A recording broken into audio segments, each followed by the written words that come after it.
Richie Allen.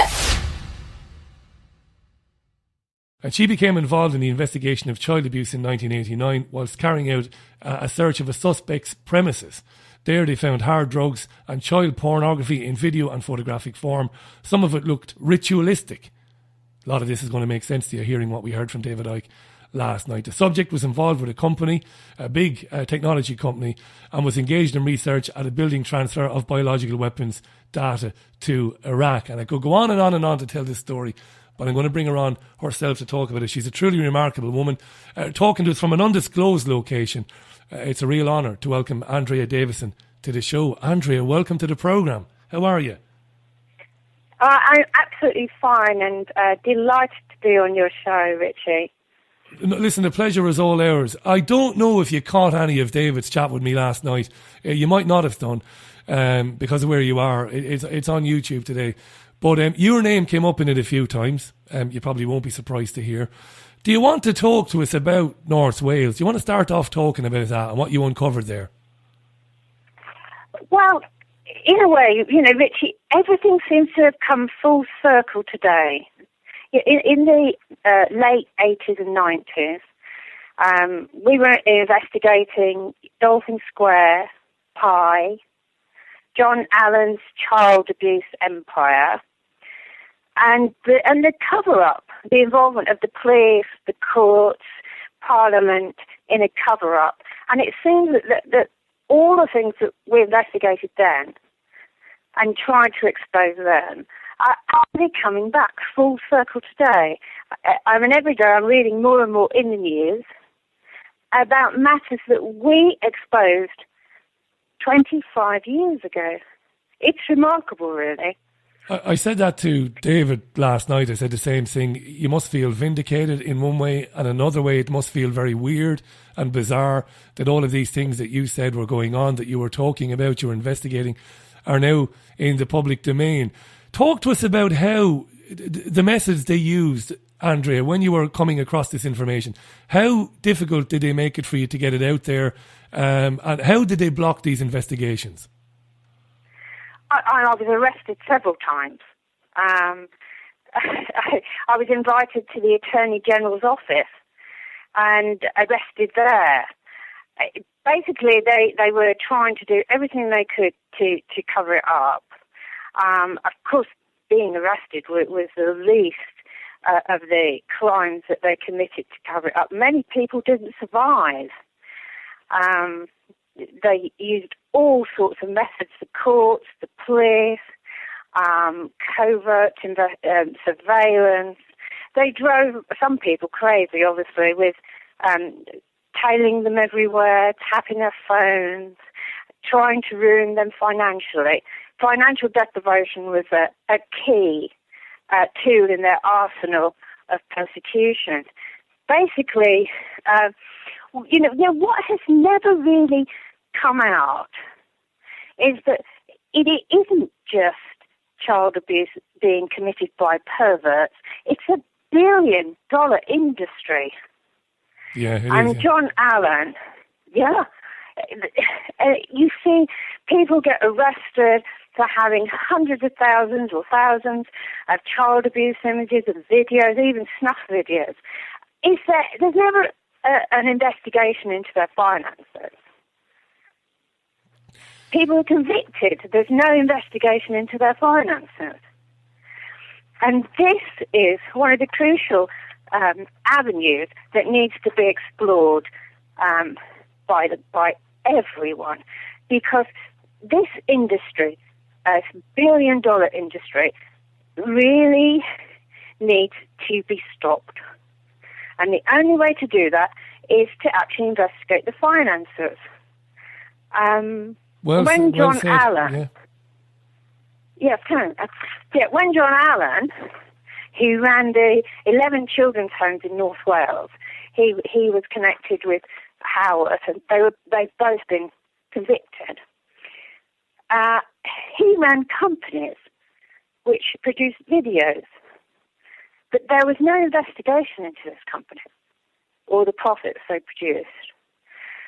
And this is something I'm very, very keen to have happen now, an investigation into the finances and the profits from this industry.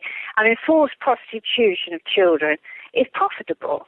I know we're seeing this terribly again in Rotherham, Derby, Nottingham, around the country. Do you know what's incredible? Children. What's incredible, Andrea, and listening to David last night and listening to you now, is how blatant they were with their activity. They weren't worried about getting caught, these people. It never seemed to bother them that, you know, it was known. It was known in certain towns who was doing it, which MPs were doing it, which former minister. They didn't seem to spend too much time worrying about getting caught. Absolutely, Richie. The point is, this was an open secret in Parliament. It was an open secret in Parliament in 1990. I know that for definite. I was working with Tony Blair and Geoffrey Dickens at that time in 1990. And it was a totally open secret. The list of names of the people who knew about this, they didn't just know about it and cover it up. They didn't stop it. That is the worst thing. They can use all these excuses about how, well, we're protecting the system and the country and the establishment. But if that was true, they would have stopped it. They didn't stop any of these people from raping and abusing and murdering children. They just covered it up every time. Why did they do that? Why did they cover it up, do you think? It might sound like a stupid question now, but why do you think they turned a blind eye to it? The ones who didn't do it, why did they ignore it? Well, I can understand to an extent, because I know what you risked in those days trying to expose it. You risked the loss of everything you owned, you risked your reputation, you risked everything because they would set you up one way or another, or they would take you out. So it was a risk, but the point is they were very powerful people. I mean, if you just think about some of the people who knew, not to mention, as I said, the people who were actually involved in it, clearly they didn't want to stop it. But people like Neil Kinnock, John Major, Thatcher, Howard, Ken Livingstone, Doug Coyle, Ken Clark, William Hague. I mean, they all knew. And that's just a small amount. John Mann MP, he knew. He tried to do something. They all deny it, don't they, to this day? Now. Just to make the point, excuse me, not to cut across you, but they all deny it to this day. I mean, Hague is a very interesting one because Hague can't really expect people to believe, considering his position as Welsh Secretary. He can't expect anybody to believe that he didn't know what was happening there. He must have known. Well, of course. It's absolutely impossible not to have known. Let's put it this way, everybody knew. Everybody knew. They knew, the judges knew, the top police knew, if not quite a lot of other police officers obviously lower down, they all knew. MPs knew, the government knew, of course they knew, the whips knew. It was really not secret. It wasn't secret at all. It was, as I said, an open secret. Now, Andrea, can I just ask you? Sorry, can I just ask you when? At what point did you get a tap on the shoulder where somebody said to you, "Listen, you've got a good job now. You're looking into areas that are none of your business. Why don't you feck off and mind your business?" At what point did that happen? In actual fact, it didn't happen in exactly that way, Richie. At the time, I was very important because of my work with Iraq and Arms to Iraq. And therefore, because of that, I was actually protected. And what do I have to say? I know that there are some people in the intelligence services very notably who've been involved in all of this. But as I say, if you know the name of the intelligence service, it isn't actually an intelligence service. But there are a lot of good people who have not liked this for a very, very long time and have tried to stop it. And I believe are trying to stop it now. But because of my position with Arms to Iraq, they would only go so far. I was too important a witness as far as the Trade and Industry Select Committee and Sir Richard Scott went, for them to actually go to stop me. They couldn't actually totally stop me. But I didn't do as much as I would have liked to, because I was fully aware that if I went too far, the people who were protecting me would no longer be able to. And I'm sure that's a position that other people have been in. You know, we haven't even begun. We're going to get into Baroness Butler Sloss and Fiona Woolf and all of that in a minute, because I'm not going to tell anybody where you are, but you must be, shaking your head in disbelief at what Theresa May's been doing. But before we get into that, we've mentioned the establishment figures and we've mentioned the MPs and all these people who maybe weren't participating in it but knew about it. But there's another thing which really bugs me, Andrea, and that is the BBC coming out now and playing these videos of these men who had these horrible things done to them, and the BBC are trying to act like they're breaking ground, that this is great journalism. They must have known, senior journalists at the BBC for years, they must have known what was going on. They must have as well. Well, I think as everybody's well aware now, the BBC is primarily state-run and financed propaganda, and therefore they were most certainly at that time, to my knowledge, covering up a paedophile ring within their own ranks. Of course. So there was absolutely no possibility that the BBC were going to assist at all in exposing it back in the 90s. They were always well known that you'd have to be careful what you said to them anyway, because they were running back to their handlers in MI5 with the information. So a lot of the time you had to be very careful when people asked you to provide information, because you didn't know if they were simply gathering it up in order to actually damage your sources or find out who was giving you that information and actually get a link back to them. You had to be so careful. And I think people still do have to be careful, because there are people out there pretending to help who are actually just looking for information. Do you know what kills me when I hear these stories? When I was listening to David last night and I'm listening to you now, can you imagine some of the families who found out what was going on? Maybe they found out at the end when their child maybe wasn't being abused anymore. Maybe they found out after the fact and they realised that there wasn't anything they could do because no policeman or woman wanted to know.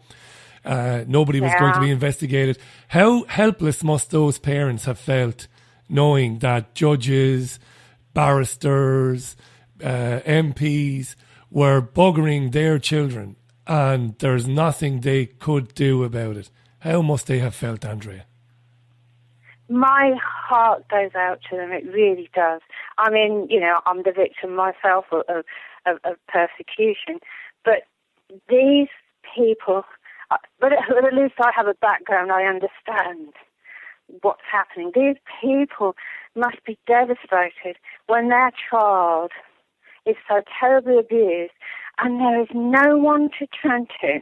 And in fact, the mothers have been arrested, the fathers have been arrested, the victims have been arrested, whilst they watched their abusers walk up and down the street, talking to police officers who were their friends. It must be it's just heartbreaking, Richie. This whole thing about child abuse is heartbreaking. It destroys a nation. If we cannot look after our children, what future does a nation have?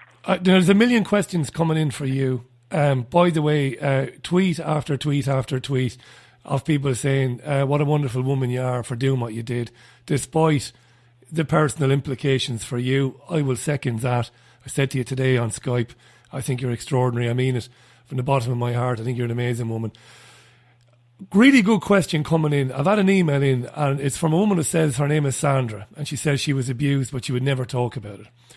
She says in her email, it's a long email, at any time did you begin to question your own sanity when you were uncovering this stuff? No, not really. I think I never really questioned my own sanity because of the fact that I was involved with people who knew all about this. So they were wonderful intelligence officers, and I had my own controller who was a wonderful, wonderful man, and I could always ask them. I think when it actually came to the satanic ritual abuse, I did sometimes question the nature of it all and the horror of it all. Could this really be true? You know, but as an investigator, you just go from one fact to another, and my priority was to find a way to help these children to stop it happening again. And unfortunately, Richie, we sort of thought that the Waterhouse, an inquiry, a public inquiry, would fit that bill. I mean, how wrong we were. Yeah, really. but who could blame you though? I mean, you're an intelligent person. I'm reasonably intelligent. I think at the time, of course, you're bound to think. I mean, your whole, I suppose, perception of everything was being challenged at that time. Up until that point, we all believed these people wouldn't do these things to us. We all believed in justice. We all believed in wrongs being righted. Of course, you just touched on the satanic stuff there. Again, this is the aspect of it that David mentioned last night. So few people can get their heads around. Now, this was massive, this satanic, ritualistic aspect to it, And I suppose you can understand, Andrea, that even to this day, so many people, they struggle to come to terms with that because it's far out for them. But yet, it happened on a massive scale. Absolutely. I mean, I can totally appreciate people who don't believe in snuff movies. I totally appreciate people being so concerned that they can't face these things. It takes time, and you have to actually have the evidence before you. You have to see and hear it over and over and over again before you can really fit it into the picture and say, well, look, I have to look at all of this because there is only one way to stop all these things from going on. There's only one way to save these children and to stop it happening to children in the future. And that is to look at very, very uncomfortable and very, very horrible things and say, well, people are capable of anything. I mean, we've had, there's been gas chambers, there's been wars, there's been Cambodia, there's been all of these things, there's been Rwanda. People are capable of the most terrible things. So to just think that they're not capable of organising child abuse or even satanic abuse is rather naive, isn't it? It's ridiculously naive. Let's talk about the Dickens dossier given to then Home Secretary Leon Britton. Again, I get really annoyed and angry with people whom, will say, oh, that's ridiculous, that satanic stuff, that's all made up by David Icke and people like that. But then they think that, coincidences happen, you just lose documents like that. You can just misplace a list of names of high-profile child abusers. Andrea, it couldn't happen in a gazillion years. If you're the Home Secretary and a man hands you a list and says, some very, very important people are doing some absolutely horrific things to children. Not only do you not lose that list, but you make copies of it. You go straight to the police. Ludicrous to think that the guy lost or misplaced the list. Madness, I think. What do you think? It's absolutely ludicrous. It's absolutely ludicrous. I mean, the Wanless inquiry is bizarre. I mean, according to Mr. Wanless, he wasn't DV cleared. That's positively vetted, which means that really, basically, anyone from NLI5 could say, no, we don't have that document, because they could legally say that, because it would be illegal for them to give the document to him. Yeah. I mean, it was clearly, it's as ludicrous as Wolf and Butler's loss. The whole thing is a terrific waste of taxpayers' money, and it actually achieves only one good thing, which is, and that good thing is only for those people who are paedophiles and who want to cover this whole thing up. That's all it achieves. There is not a shred of truth in the summations. It's absolutely ridiculous. And of course, MI5 and SB, or special branches they were, I believe they're called something else now, of course they've got copies. That's absolutely ludicrous. They'll be held in records. They have a records department. All they will have to do is go and get those records out of it. Simple as that. It's all there, isn't it? Not that, anymore we need the list. I mean, we know, I mean, I certain of them, some of them are still alive.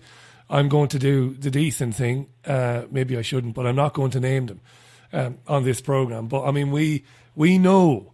I mean, we had that farcical situation when Philip Schofield passed David Cameron the list on ITV. Again, I don't give ITV any credit for it. They were way behind the loop. David Icke with you, and you coming to David Icke with that information all those years ago, are way, way ahead of these people in terms of bringing it out there. But what a farcical situation that was. Schofield handing Cameron that list with the names visible there. We know who these people are. It's incredible, Andrea. You know, it goes right to the heart of Westminster. Seriously powerful people. Absolutely. And I think really that a vast amount of people are fully aware of that fact now, you know. And what we knew, we've known for all these years, over 25 years, at least from my experience. And I mean, Jeffrey Dickens was involved before me. You went to a school. Sorry to interrupt you. Sorry to interrupt you. You went to a school where Savile was abusing girls. I mean, you knew all about that, didn't you? I mean, you did everything you could to bring that out. Can you repeat that? Sorry, yeah. You went to a school where Jimmy Savile had been abusing girls at that school. At Duncroft, yeah. My knowledge of this started when I was a child, when I was sentenced by the court at 13 years old to 3 years in Duncroft Approved School for the very great crime of being drunk. Jesus. The men who gave me the alcohol were not even questioned. And so I saw it very much from the inside in those days, and I certainly learned a great deal from the children that were there with me, because I was a child myself. It's a terribly traumatic experience to be torn from your parents and put with abusive people. Some of the remand homes in those days were just the most appallingly abusive and cruel places to put children. So yes, I did start very early, and when I found the information concerning the abuse going on in North Wales, and I found the videos and the photographic evidence, I couldn't stand back from it, Richie. I thought about myself as a child, and I thought, this has been going on all these years. Yeah, all those decades. It's going to go on if we don't stand up and do something about it. So, tell us about Jeffrey Dickens and your connection to him, because he's so central to what's been happening in the last 18 months or so.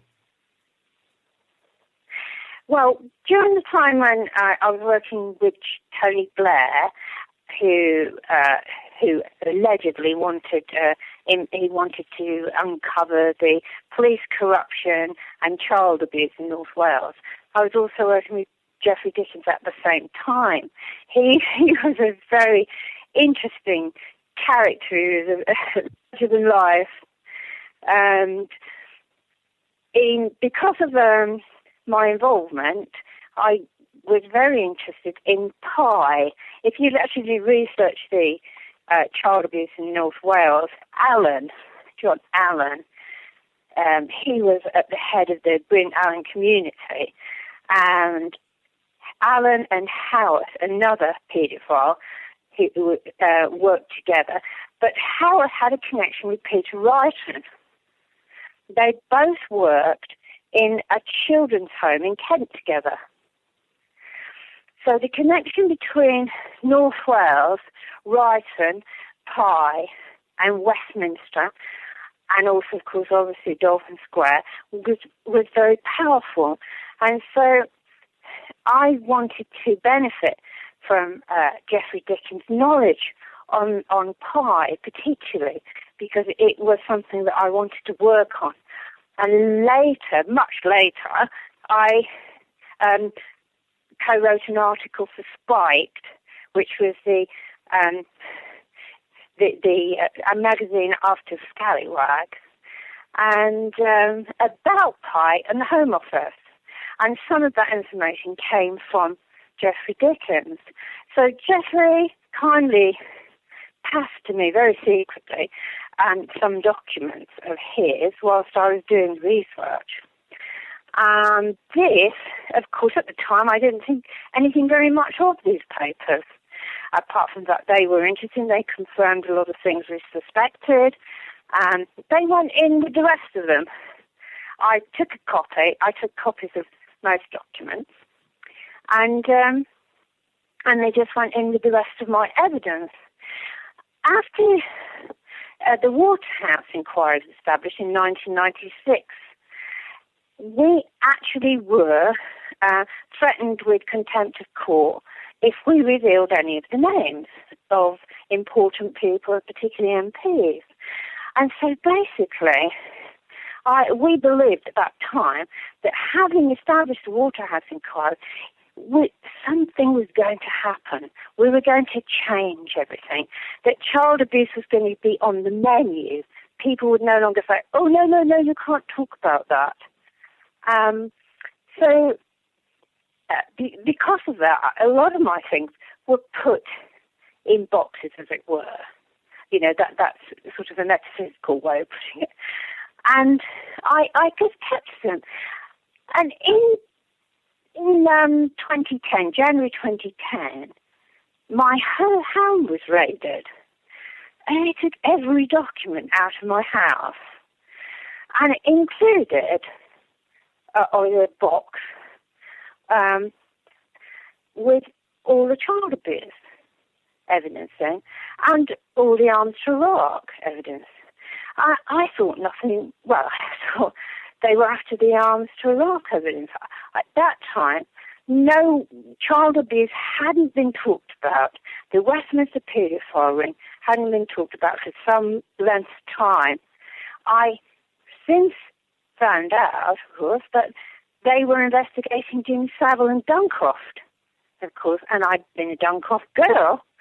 They were investigating Jim Savile, and as D.C. Winnard put it to me, he said, we're just tying up loose ends. And I realise now they were actually getting rid of as much difficult people as they possibly could, and they wanted the documents. To bury them, effectively. Absolutely. And of course you have no evidence. They come in, they take every document out of the house. What evidence do you have that they've stolen documents from child abuse? Absolutely none.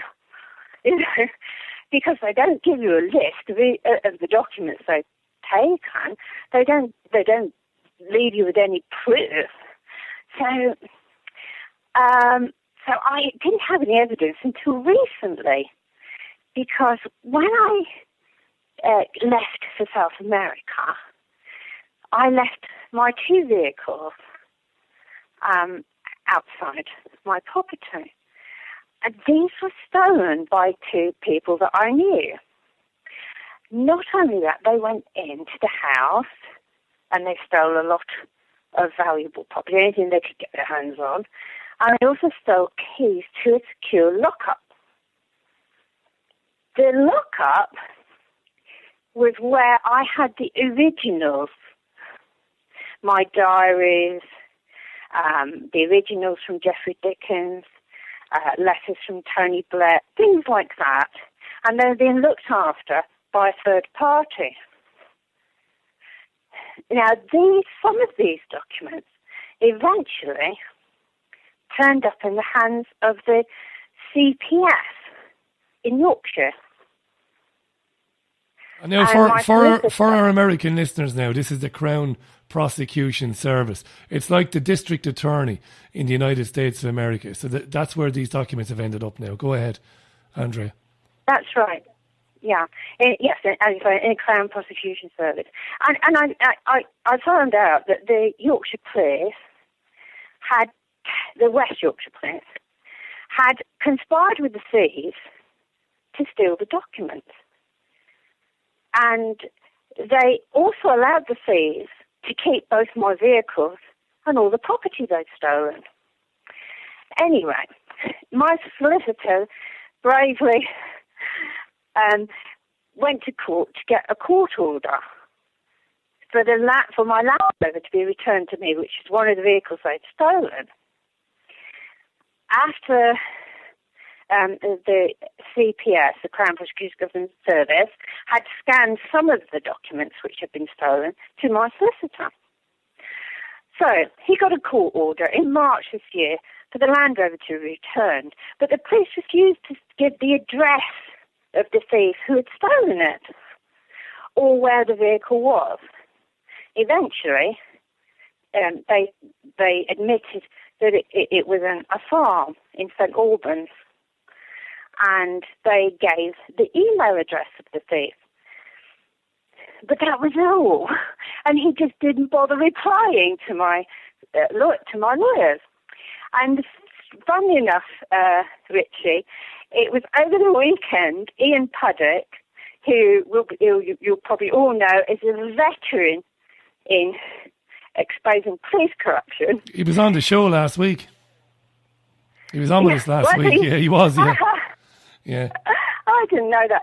Anyway, Ian went to look for the Land Rover because we were saying yes, maybe they'd left some of the documents, maybe even a page of the Dickens dossier in the Land Rover. Let's go and find out. So Ian went to Hammond Farm in St Albans, and he actually found my Land Rover. And it had been stripped, absolutely stripped. The wheels had been replaced with cheap wheels. The towing gear, the military towing gear, had been taken off. You know, the roof rack had gone. Bits were missing. The passenger seat was missing. Ian took photos of it all. And inside, where the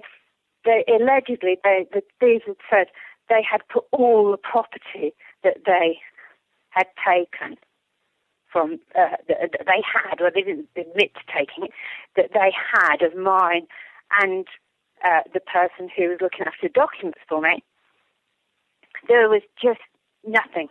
Rubbish. old cans, plastic bags. There was it was wrecked.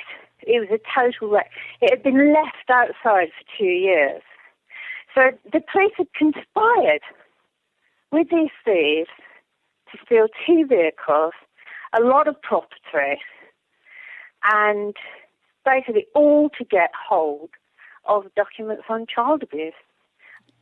And, there's no other conclusion. Even, the most sceptical person in the world has to draw that conclusion.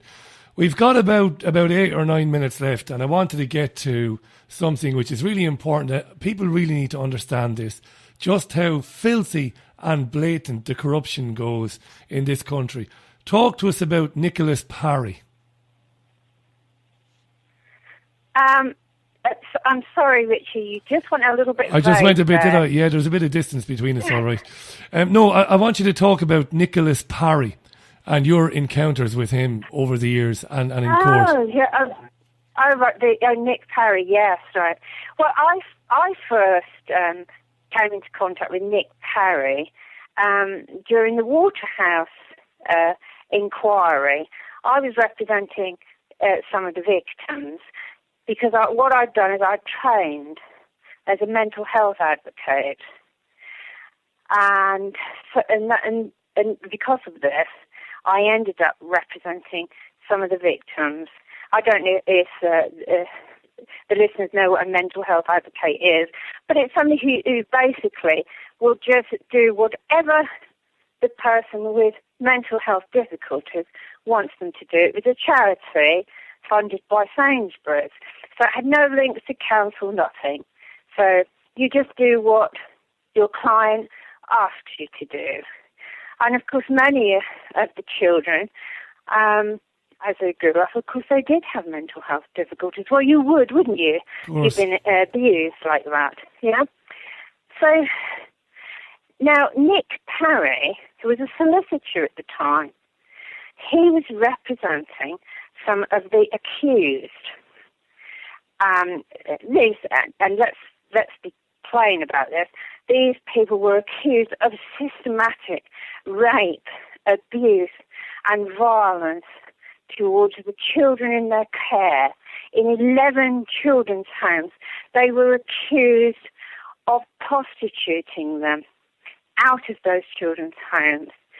They were accused of those vile things. And he was representing them. And I couldn't believe it, that when, after the police had taken all my documents and then they decided to charge me, and this was about 2 years afterwards, the judge was then, this solicitor, Nick Parry. He was sitting in judgment of you. Crown Court judge. Yeah. Yeah. Can you believe it? A Crown Court judge. I don't know how often solicitors are made into Crown Court judges, but normally I think they're barristers who are made into Crown Court judges. Well, just for our listeners who might not understand that, I don't have the knowledge of the law that Andrea does, but as a journalist in newsrooms for years, I do know that he should never have sat on the bench for Andrea's case. He should have what they call recused himself because of a conflict of interest. The fact that he got to sit in judgment of your case, it doesn't get any more filthy and corrupt and seedy than that. Well, absolutely. I mean, I understand he was made a Crown Court judge 2 months after I'd been arrested, and he's sat on my trial. And I mean, he's never asked, the CPS about a list of documents, or, in other words, he's ideal for them. It's an ideal cover-up merchant for them, because he will never ask them about the documents or why they stole why they colluded in the theft of my Land Rover. I mean, my solicitor didn't get a court order from Nick Parry to have my Land Rover returned. He had to go to another judge. I mean, it's incestuous, when you get involved with child abuse, it is absolutely incestuous.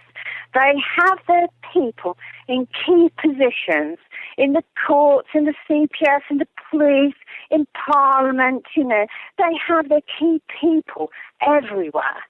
And of course, there is still some justice in the British justice system. I mean, it's getting less and less every day. But when they want to go for somebody, they have all the people to call in. Of course they do. David Icke said to me today, he said, first of all, he said, I'm delighted that you've invited Andrea on. But he also said, and we are kind of running out of time, we've got about 3 or 4 minutes left. He also said, no serious inquiry into institutional paedophilia, satanic Satan worship and paedophilia should take place in this country without all charges or convictions against you dropped and you being allowed back into your country. And I think he's absolutely right to say that. Do you think that'll happen? Do you want it to happen? I really do. Thank you very much for saying that. I really want to give evidence to this inquiry. I have been involved in this, as I said, from being 13 years old, but seriously involved in exposing it for over 25 years. And I would very much like my evidence back from the CPS so that can be used and to help. And also, of course, I would like, my copy of the papers that Jeffrey Dickens gave me. I'd like those back as well. And I do want to do everything I can to bring justice to these children and to expose this network. Once and for all, let's expose it. Let's actually get the truth out. And I want the cover-up merchants prosecuted, Richie. Not just the abusers, but all those people who deliberately have covered up and profited from those cover-ups because they were the ones who got promoted. That's why you get senior police officers who are involved, because they get promoted. Senior judges, they get promoted. And politicians, we have to stop this corruption in our country. We have to move forward, clean it out, and start to give justice for the British people. You're a special woman, Andrea. Thanks very much for coming on the programme and talking to us. It kind of brings us right up on time. Thanks for everything you've done. Thanks for coming on today at short notice. We would have asked you anyway eventually, but in light of David doing what he did last night, it was important to get you on tonight. You are special. I don't patronise people. I won't forget this conversation for a long time. Look after yourself and stay in touch with us and keep us updated with anything that you think is of interest to us, and we'll always broadcast it. Excellent, Richie, and bless you and all the listeners, and thank you for listening. Richie Allen.